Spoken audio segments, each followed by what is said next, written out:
we know that there is a homeless crisis in Washington state, obviously. We know that that homeless crisis is getting much, much worse. We know that we're spending far more money than we ever have on that homeless crisis.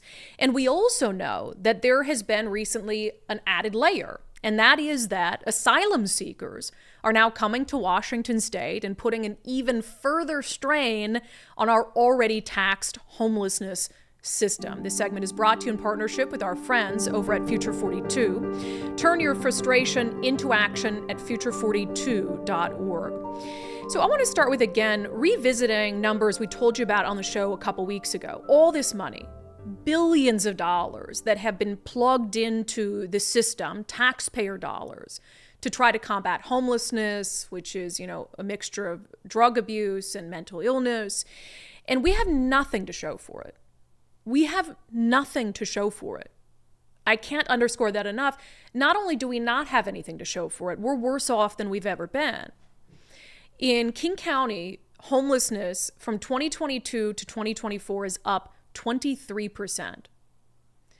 Right now, there are at least 16,385 people in King County alone who are homeless.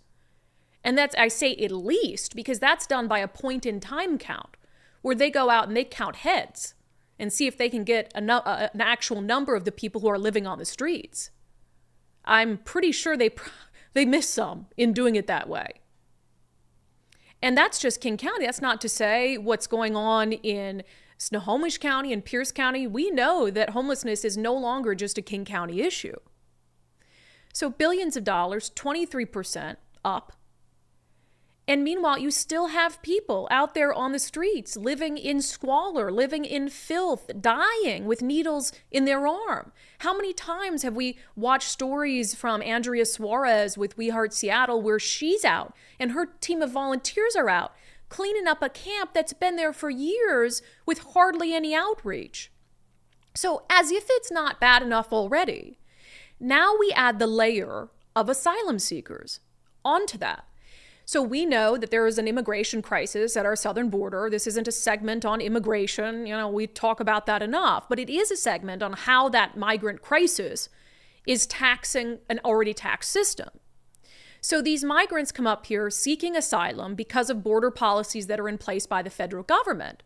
And our communities that already don't have enough resources that are well managed to deal with this now have to figure out, what do we do with asylum seekers? And they don't have an answer.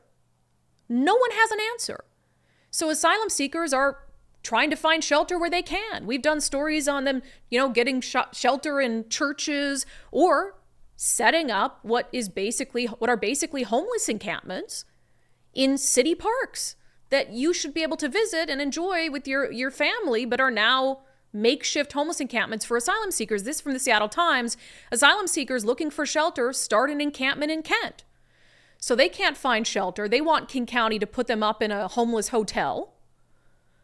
But what happens when they start an encampment? Well, they can't be there. So Kent sends Kent police in. According to the Times, Sunday afternoon, 3 Kent police officers stopped by to announce a 48-hour eviction notice from King County with a deadline of 3:17 p.m. tomorrow. So they set up camp there, and this is the same old story. Well, you can't be here. You can't be in this big homeless encampment in a park.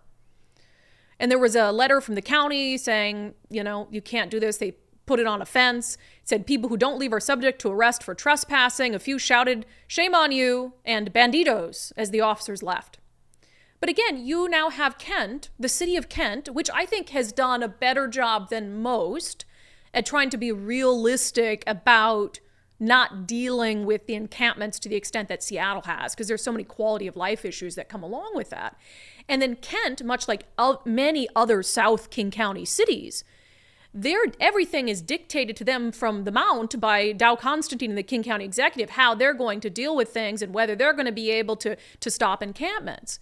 So they have virtually no power to deal with the existing homeless crisis.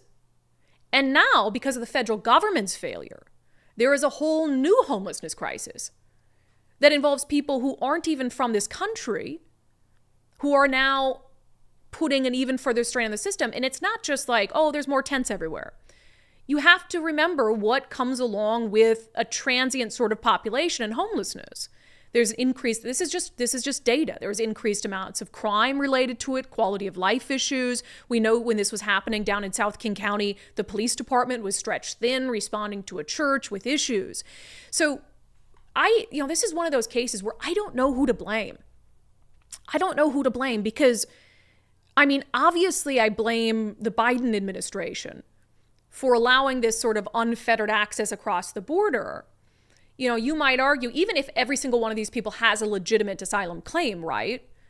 We are now, in our communities, are being stretched to the point where it's not tenable. Even in other places like New York, where they're taking over schools and children's playgrounds, that just can't be the place that we're in. So I blame the Biden administration, but honestly, Washington state, it's a welcoming state. That's what it wants to be. It's got its sanctuary policies, but we're going to bear the burden for that reason of a large number of these asylum seekers because our system is pretty flexible when it comes to your immigration status.